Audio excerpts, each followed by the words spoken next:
ನಮಸ್ಕಾರ ವೀಕ್ಷಕರೇ, ನಾನು ಹೀಲರ್ ಚನ್ನೇಗೌಡ ಬಿಳಿಕಿಚಡಿ, ಬಸವ ಅಕ್ಯೂ ಅಕಾಡೆಮಿ ರಾಯಬಾಗ್ ವತಿಯಿಂದ.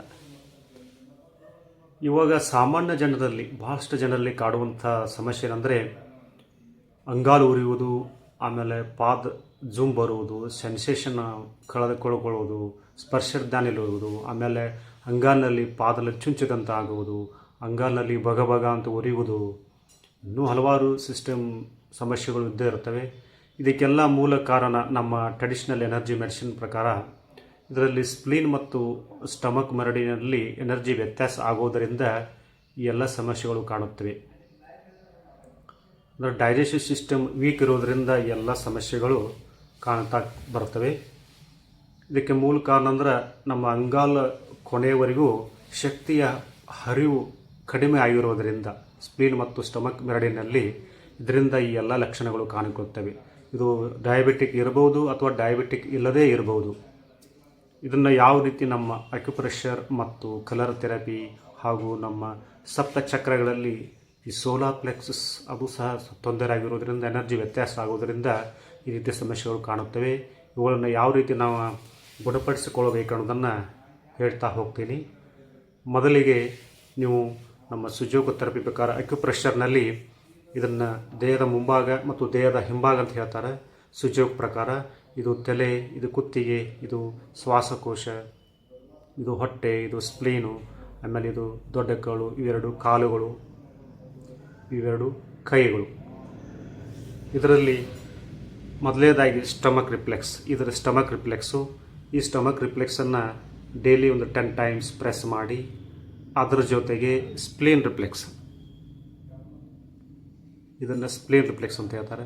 ಈ ಸ್ಪ್ಲೀನ್ ರಿಫ್ಲೆಕ್ಸನ್ನು 10 ಟೈಮ್ಸ್ ಪ್ರೆಸ್ ಮಾಡ್ತಾ ಬನ್ನಿ. ಅದರ ಜೊತೆಗೆ ಈ ಸೆಂಟರ್ ಪಾಯಿಂಟ್ ಈ ಥರ ಮೆಜರ್ಮೆಂಟು, ಇದು ಸೋಲಾರ್ ಪ್ಲೆಕ್ಸ್ ಅಂತಾರೆ, ಈ ನಾಭಿ ಚಕ್ರ ಅಂತಾರೆ. ಇದನ್ನು ಡೈಲಿ ಒಂದು 10 ಟೈಮ್ಸ್ ಪ್ರೆಸ್ ಮಾಡ್ತಾ ಬನ್ನಿ, ಎರಡೂ ಕಡೆ ಮಾಡ್ತಾ ಬನ್ನಿ. ಇದ್ರ ಜೊತೆಗೆ ನಮ್ಮದು 2 ಇಂಪಾರ್ಟೆಂಟ್ ಕಲರ್, ಒಂದು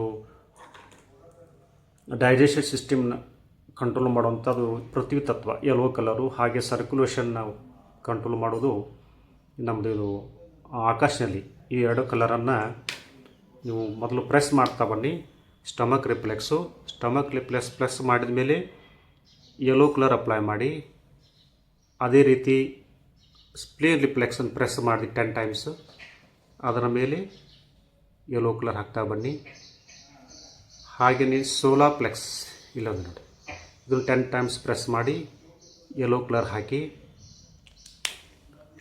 ಆಮೇಲೆ ಸ್ಕೈ ಬ್ಲೂ ಕಲರ್ ತೆಗೆದುಕೊಳ್ಳಿ.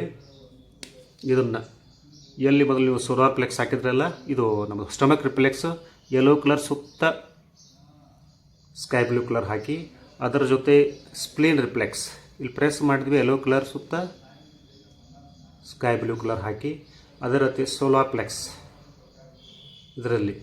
ಇದರ ಮೇಲೆ ಯೆಲ್ಲೋ ಕಲರು, ಅದರ ಮೇಲೆ ಸ್ಕೈ ಬ್ಲೂ ಕಲರ್. ಹೀಗೆ ಡೈಲಿ 1 ವಾರ ಹಾಕ್ತಾ ಬನ್ನಿ. 1 ವಾರ ಡೈಲಿ ಹಾಕಿ, ಆಮೇಲೆ 1 ವಾರ ಆದಮೇಲೆ 1 ಡೇ ಅಂದರೆ 1 ದಿವಸ ಬಿಟ್ಟು 1 ದಿವಸ ಹಾಕ್ತಾ ಬನ್ನಿ.